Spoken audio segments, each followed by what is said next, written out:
It was a good idea, but really unpleasant. The wig was terrific, though. I liked my wig. I did one time. I just thought, I'm just going to see what it's like. I just wandered around the streets. I was a fairly big girl.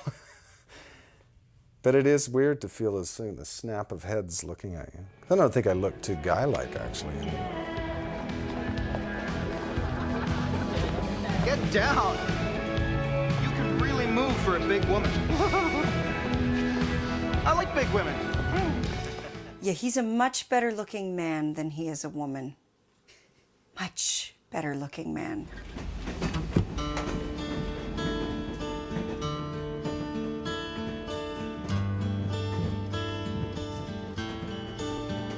Well, I was born up north of Great Slave, 1898, and I rode near all my life.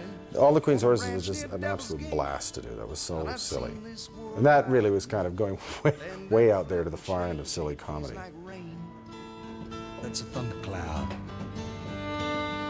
Well, I've been called a coward. Yes, well, we had somebody. We took the train out. I think we just shuttled it back and forth, about 8 or 9 miles back and forth, till we got the entire episode. We were out there for days, it seemed. Leslie was in it, Leslie Nielsen. They're all over this ground. They're falling from these blue Alberta skies. We're gonna ride forever.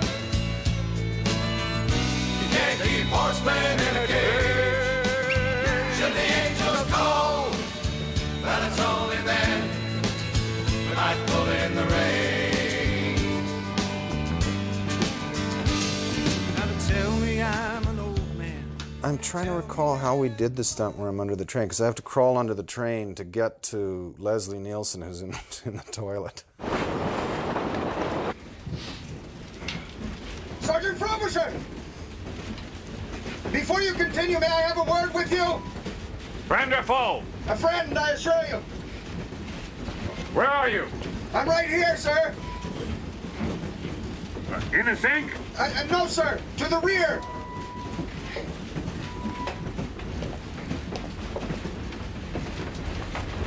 Great Scott, Benton? I'm relieved to see you're all right, sir. It's a matter of opinion. What are you doing in my toilet? Well, I've come to debrief you, sir. Is something wrong with the door? We have a problem, sir. That's actually how I got Leslie to come and do it. I was in New York doing something, and he was staying at the Park Plaza, and I was just up the street. And I ran into him on the street, and I said, I've got this show that I'm writing. You should come and do it. So we met at the Oyster Bar in the Plaza, and I started to describe it to him. I said, look, it starts off, you have terrible gas, and you have to go to the bathroom, and then I'm underneath there, and we have a conversation through the hole in the toilet. And he said, I'm in. I'll do it. But as anyone who knows, Leslie has a hand fart machine, and he uses this thing everywhere he goes, and his whole mission in life is to make people laugh.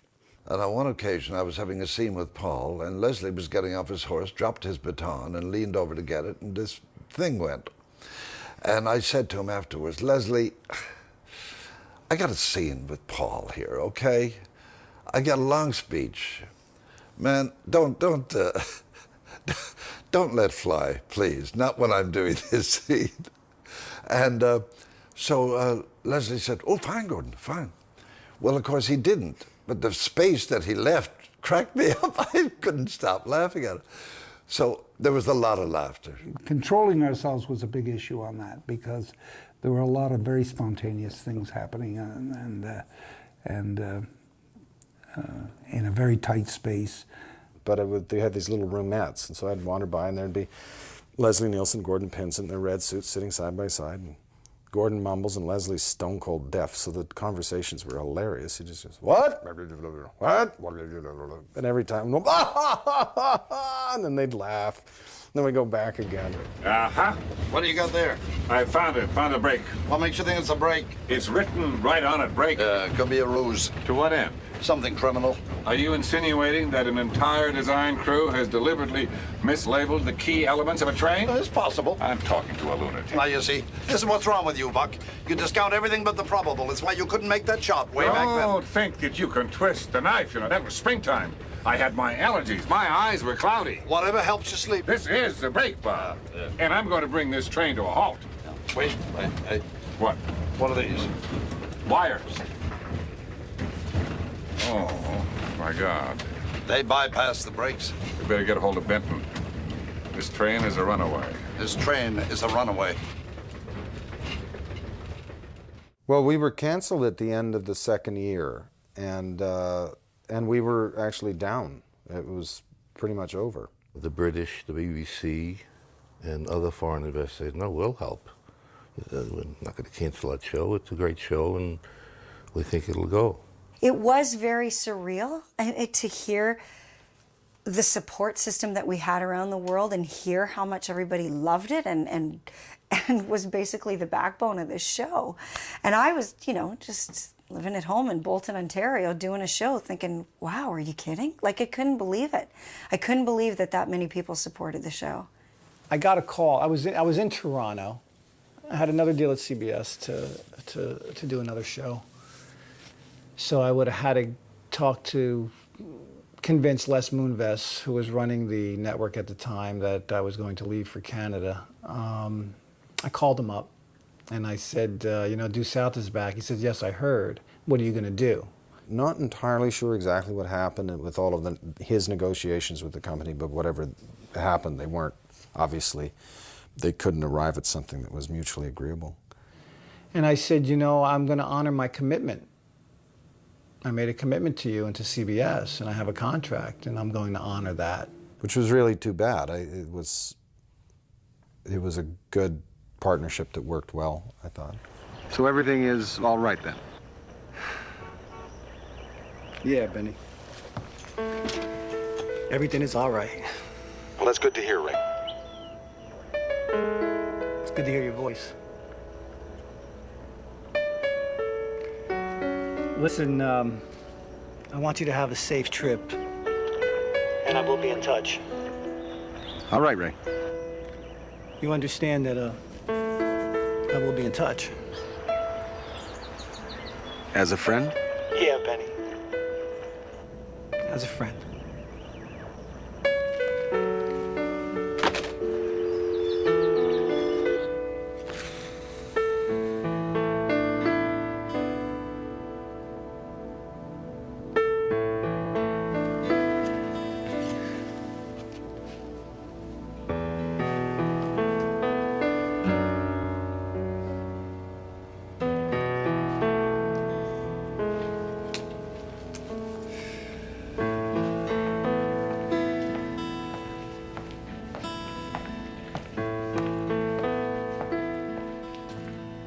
There's no question that the show missed David Marciano, but I think that's one of those odd things, you know. You pick, I think Keith Rennie, who came in to replace him, added a whole new thing to the show that it didn't have before, a kind of sort of more of a renegade underbelly quality, and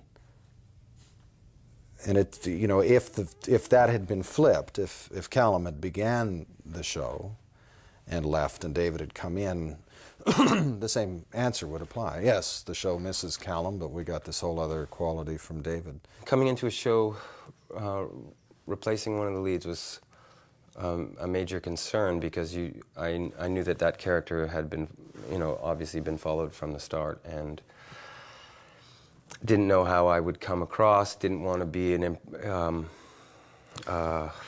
like that character, similar but not like that character, and try to find my own way into an established character that's set with the lead of the show was a very daunting task, and really probably took 5 episodes before I sort of settled down into what it was I wanted to do. Well, the idea about how to replace him actually was something that Paul Heggs and I had talked about in the first year. I don't even know how it came up, but we were in a trailer saying, how would you just replace a character? Would you have to do blah, blah, blah, blah? I don't know, maybe someone was talking about not wanting to do it or something. Anyway, we were having this conversation, and we decided, no, the best way to replace a character on a series is to just put someone else in the part and don't explain it. You just walk in and it's a completely different person.